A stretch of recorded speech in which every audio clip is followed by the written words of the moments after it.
Votre Excellence, bienvenue à Sputnik Afrique et merci beaucoup d'avoir accepté notre invitation. C'est une grande honneur pour notre agence. Merci. Votre Excellence, donc votre déplacement se déroule dans le cadre des célébrations à l'occasion du 80e anniversaire de la victoire de Russie dans la Grande Guerre patriotique. Hier, vous avez donc assisté au défilé sur la place Rouge.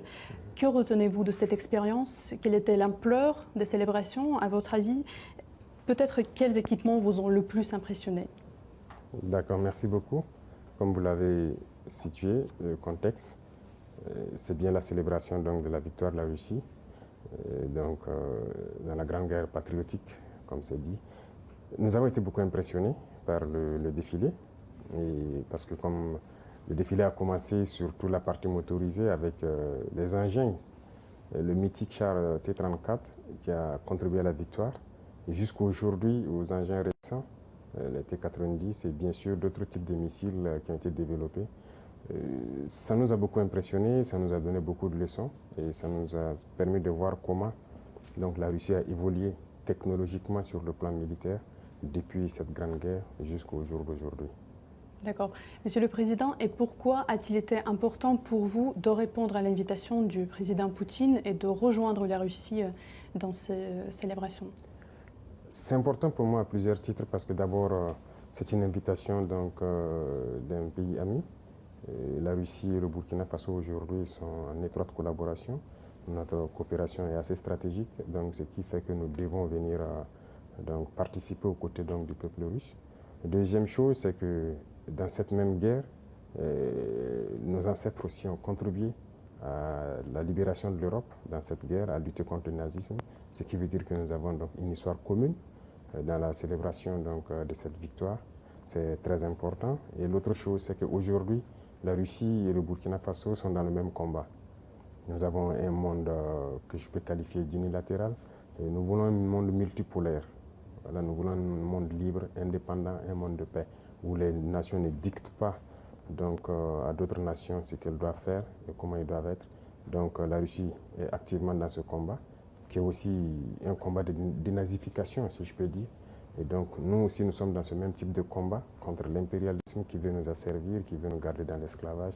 Donc, nous avons donc les mêmes perspectives. Donc, c'était très symbolique qu'on vienne participer aux côtés donc, du peuple russe à cette célébration. Notamment, le peuple soviétique a contribué largement à vaincre le nazisme et le Burkinabé, comme vous le dites bien, applique aujourd'hui les efforts pour lutter, pour éradiquer le terrorisme. Voyez-vous des similitudes entre nos deux peuples et en quoi cela se manifeste-t-il plus concrètement? Oui. Moi, j'ai appris beaucoup de leçons dans cette célébration et il y a beaucoup de similitudes dans la lutte que nous menons actuellement. Regardez, le peuple soviétique a sacrifié près de 27 millions de vies pour avoir cette victoire. Ils pouvaient à un moment donné dire que c'est bon, ils signent l'armistice, ils abandonnent. Mais le courage, la ténacité, la résilience a fait qu'ils ont continué le combat et ils ont fini par gagner. Le Burkina mène une lutte depuis maintenant près de 10 ans contre le terrorisme. C'est pas qu'il n'y a pas de morts, il y a beaucoup de morts depuis cette époque jusqu'à aujourd'hui. Mais nous n'abandonnons pas parce que nous savons que nous allons gagner la victoire et nous continuons ce combat. Donc il y a cet état d'esprit-là qui nous fédère et donc c'est ça qui est aussi très intéressant dans ces moments.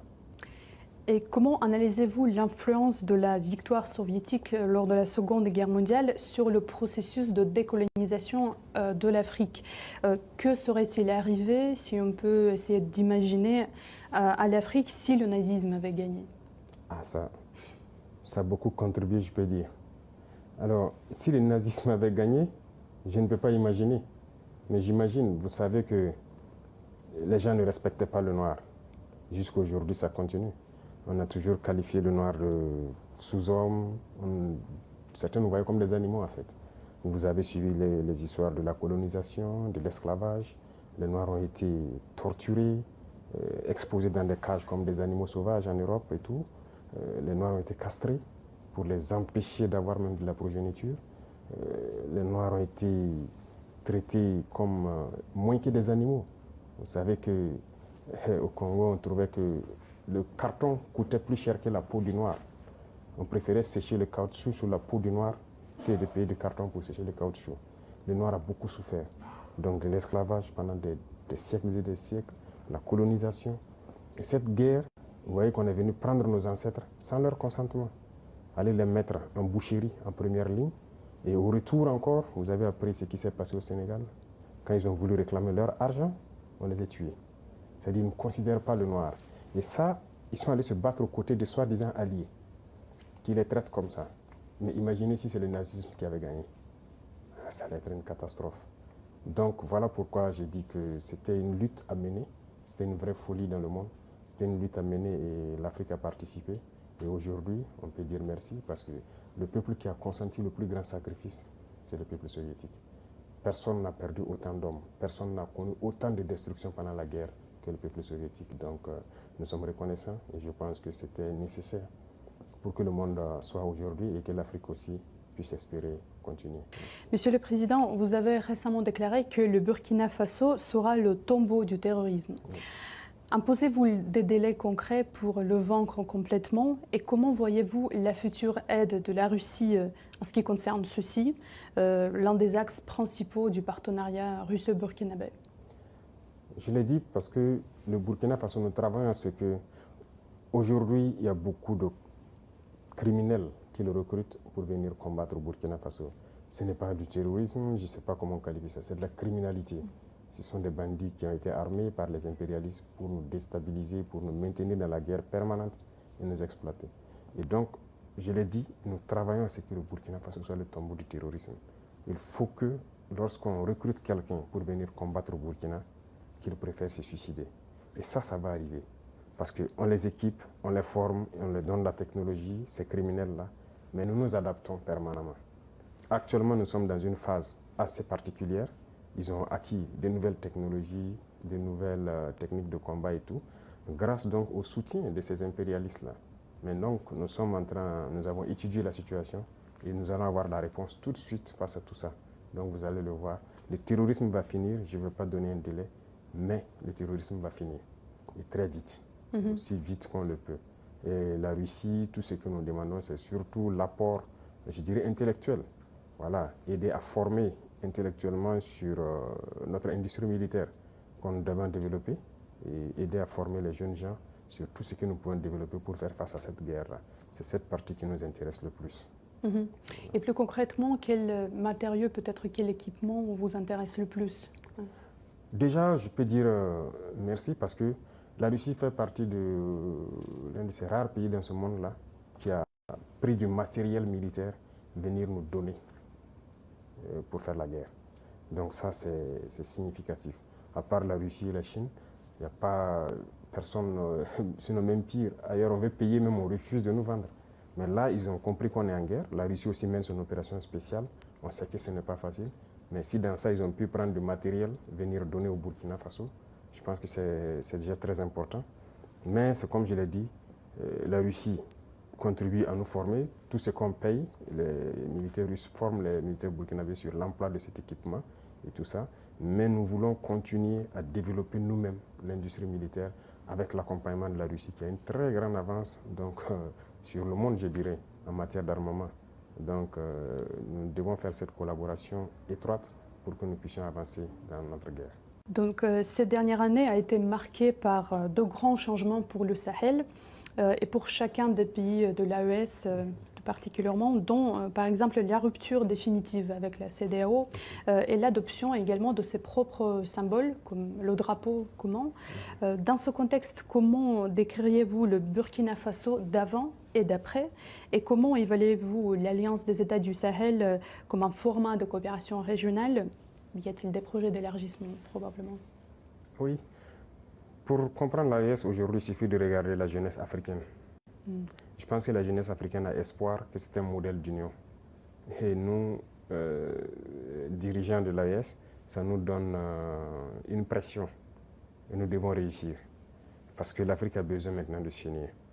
On était dans une organisation qui était censée être une organisation où il y a la solidarité, la coopération, l'entraide et tout. Mais on ne peut pas être dans une organisation où vous dites frères et à un moment donné, on coupe l'électricité pour que les malades meurent à l'hôpital et que l'économie s'arrête. on ferme les banques pour que vous ne puissiez pas avoir accès à quoi que ce soit. Vos transferts pour acheter le minimum vital, les médicaments et tout, on a empêché ça à certains peuples sahéliens. On a même formé une armée pour venir combattre les peuples sahéliens. Pendant que le terrorisme sévit depuis des décennies, ils sont incapables de lever un seul soldat pour venir combattre.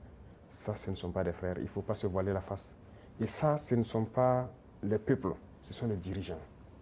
Sinon, les peuples, quand vous regardez, même ces pays de la CEDEAO et tout, les peuples soutiennent et comprennent l'élan de l'AES. Donc ça nous réconforte à nous structurer, à être un modèle pour qu'à l'avenir, ça puisse s'étendre. Voilà. Mais pour s'étendre, nous avons besoin d'asseoir des bases fortes. Et c'est ce que nous sommes en train de faire actuellement. Donc voilà un peu ce qui a mené à se retirer et à se structurer pour se relancer. Monsieur le Président, pour beaucoup en Afrique, vous êtes plus qu'un président d'un pays, en fait, mais l'incarnation de renouveau panafricanisme.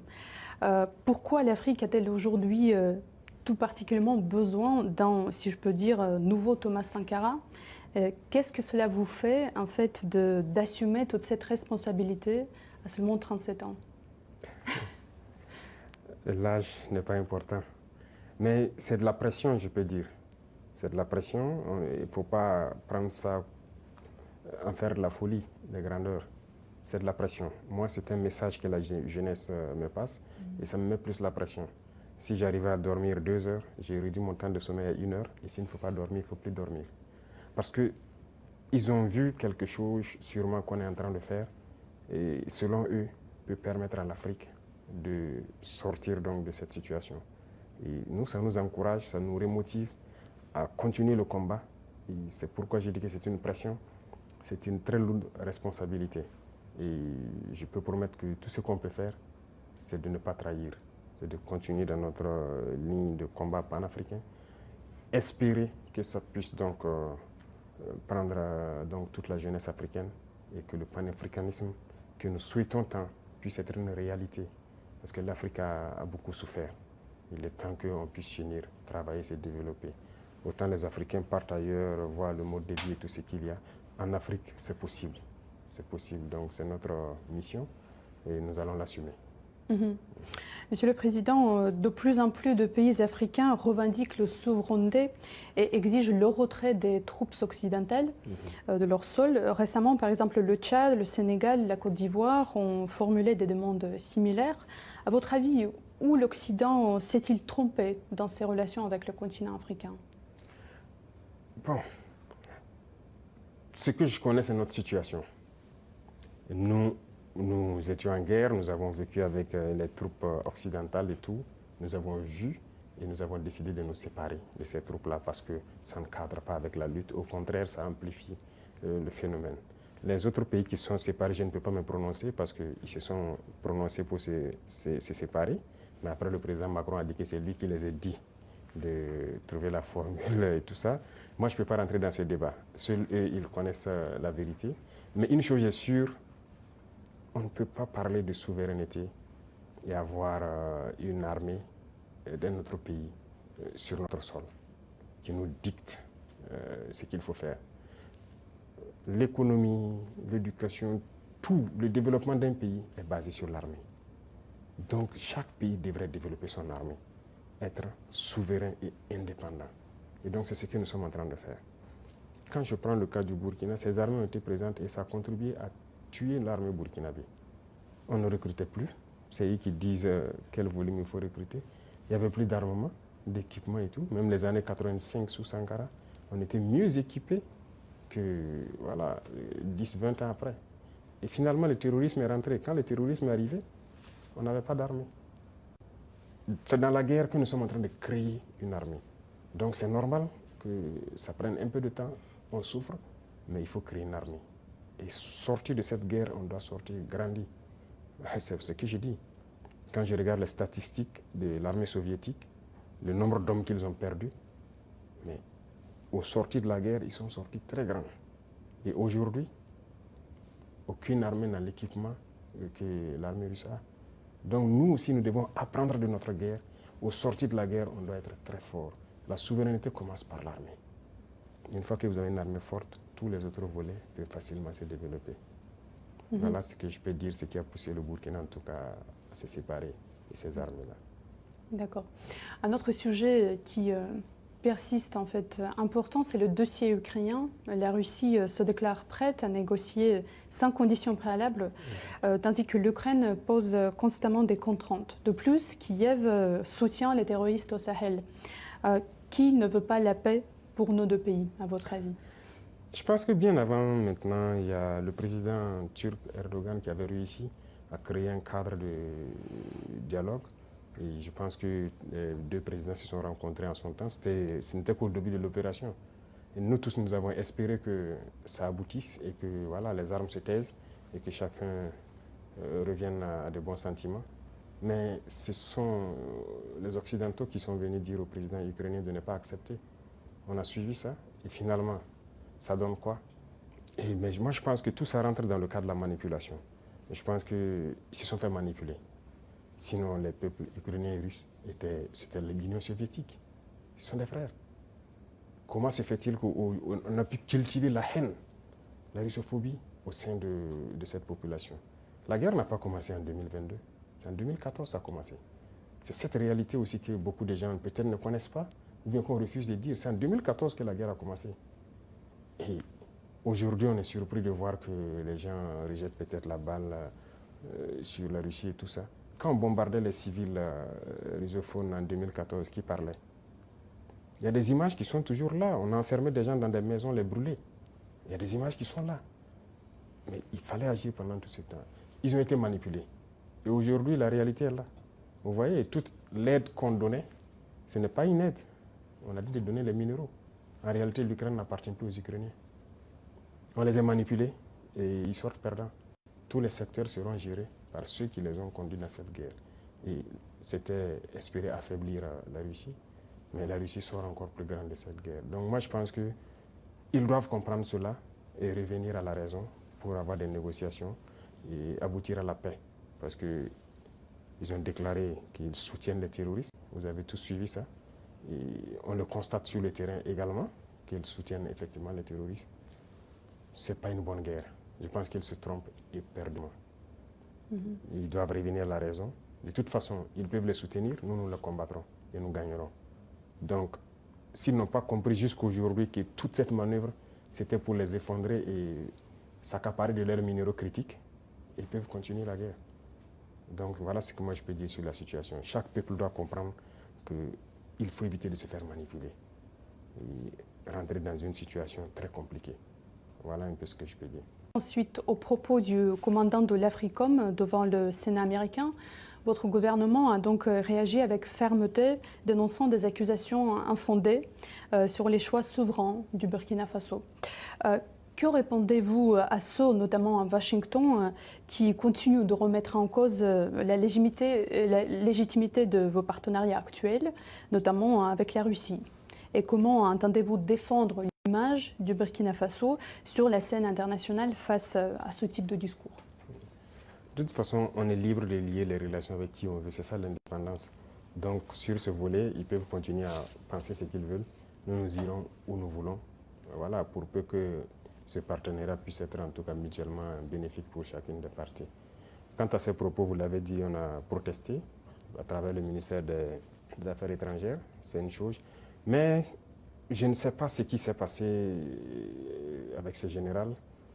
Il y a un souci quand même. Et je souhaite peut-être qu'il fasse son mea culpa. Si on l'a envoyé, qu'il comprenne que ce n'est pas la bonne mission. Si on l'a trompé, qu'il le dise publiquement, ou si on devant le Sénat qu'il s'est trompé. Ou aussi si c'est une mauvaise intention, eh bien, nous allons l'affronter comme il le faut. Parce que tout ce qu'il a dit, c'est du mensonge. Et c'est très vilain de voir un adulte mentir, de voir un adulte officier général d'une grande armée mentir. C'est très grave. D'abord, il a parlé de l'or du Burkina qui sert à ce que nous on utilise pour se protéger et tout. D'abord, c'est l'or du Burkina, ce n'est pas son or. Ça, c'est la première des choses. En quoi ça le regarde? Ça ne le regarde en rien. C'est le Burkina, c'est l'or du Burkina, ça ne le regarde pas. Deuxième chose, il ment. Parce que le Burkina n'a jamais eu de réserve d'or jusqu'à ce que nous on arrive. C'est nous qui avons commencé à réserver l'or au trésor du Burkina Faso. Sinon, il n'y avait pas un seul gramme de réserve d'or au Burkina. Ça veut dire que c'est un menteur encore. Et l'autre chose, quand il dit qu'on utilise pour se protéger et tout, on est libre. Si le peuple a décidé qu'on le gouverne, nous avons le devoir de nous protéger. Donc on est libre. En quoi ça le regarde? Et le volet qui m'a le plus fait mal, pas parce qu'il est général ou parce que c'est un Américain ou quoi, c'est parce que c'est un noir. Et ça fait très mal de voir qu'on utilise un noir pour combattre un noir. Et ça n'a pas commencé maintenant. Il faut que ça s'arrête. Voilà, c'est très dangereux. Même la Libye, qui a détruit la Libye, on a encore utilisé un noir. Dans les films, dans le temps, chez les Américains, les Noirs jouaient toujours le mauvais rôle. Mais on s'est dit c'est dans le film. Mais pourquoi les Noirs doivent continuer à jouer le mauvais rôle? Et je pense que s'il a entendu cette interview, il doit se regarder dans un miroir, avoir honte, sortir, dire que bon, on m'a fait un faux rapport, je regrette. Il doit le dire publiquement. Si c'est un faux rapport, on l'a fait. Parce que c'est possible. C'est possible qu'on l'ait fait un faux rapport et qu'il sorte dire, parce que vous avez suivi, quand je prends notre voisin, encore, comme je dis entre nous noirs, le ministre de la Défense ivoirien, qui se promène, aller en Turquie, voir le ministre de la Défense turc et lui dit qu'il ne va nous vendre des armes. Vous voyez comment ça fait mal. Quand c'est un noir qui se comporte comme ça fait très mal. Est-ce qu'on a fait un faux rapport? Qu'il sorte de démentir. Si on l'a envoyé pour créer un problème au Burkina, comme ils ont l'habitude de le faire, eh bien, on va s'apprêter, on va les attendre. Parce qu'il faut que ça s'arrête maintenant. La race noire ne doit pas être utilisée pour combattre les noirs. Et chaque fois, c'est la même chose, c'est la même chose. Et c'est ce que nous déplorons. Et ça nous a fait beaucoup mal de voir que c'est un noir qui tient ces propos. C'est vrai qu'ils peuvent le regretter, par plusieurs canaux, ils essaient de se rattraper. Mais non, ça a été dit publiquement, il faut se rattraper publiquement. Voilà, nous, c'est comme ça. Nous ne sommes plus dans l'hypocrisie diplomatique, comme on aime le dire. Dire des choses haut et fort, et venir en bas dire non, on s'excuse, on n'a pas quoi. Il faut le dire publiquement. Donc, je les invite à se rattraper, à le dire publiquement, parce que la jeunesse africaine a compris, la jeunesse noire dans le monde entier a compris. Cette manipulation ne passe plus. Voilà, ça a toujours été le cas, utiliser des faux alibis pour espérer atteindre d'autres objectifs. Ça ne passe plus. Donc c'est regrettable, mais le Burkina reste dans sa lignée. Nous continuerons à nous développer. Et il a oublié de dire tout ce que nous faisons pour le Burkina. Ce que nous faisons, aucun régime ne l'a réalisé. Voilà, le développement socio-économique du Burkina, qui a fait, voilà, nous sommes en train de construire beaucoup de centres de santé, équipés en appareillage, les examens médicaux, et baisser les coûts des examens médicaux. Quel régime a fait pareil? Personne. Nous sommes en train d'agir sur l'agriculture, labourer gratuitement les champs des paysans, notre production a augmenté et tout. Qui l'a fait? Personne. L'armée que nous sommes en train de créer, d'une nouvelle armée, l'armée burkinabé n'a jamais été autant fournie en effectifs, en équipement que maintenant. Qui l'a fait? Aucun régime. En matière d'emploi, aucun régime n'a créé autant d'emplois que nous l'avons fait. L'industrialisation. Peut-être que c'est ça qui les fait mal, qu'ils veulent arrêter, et il faut inventer des mensonges. En tout cas, je les invite à revoir leur copie. Voilà, c'est ce que je peux dire. C'était un gros mensonge et c'est regrettable. Voilà. Votre Excellence, ce soir, vous rencontrez le président Poutine. Pourriez-vous peut-être partager avec nous quel sujet envisagez-vous d'aborder? Peut-être quels accords seront-ils sur la table de négociation? C'est la coopération, en gros, que nous allons aborder. Voilà. Et aussi, comme je dis, la coopération, nous sommes en train d'aller sur le volet vraiment, certes défense-sécurité qui est d'office là, mais aussi le volet éducation. Voilà, pour former beaucoup de jeunes burkinabés, déjà des gens qui ont du talent, qui ont des génies, mais aussi former d'autres qui sont très bien sur le volet académique, aux sciences. Et ce sont les sciences qui permettent de développer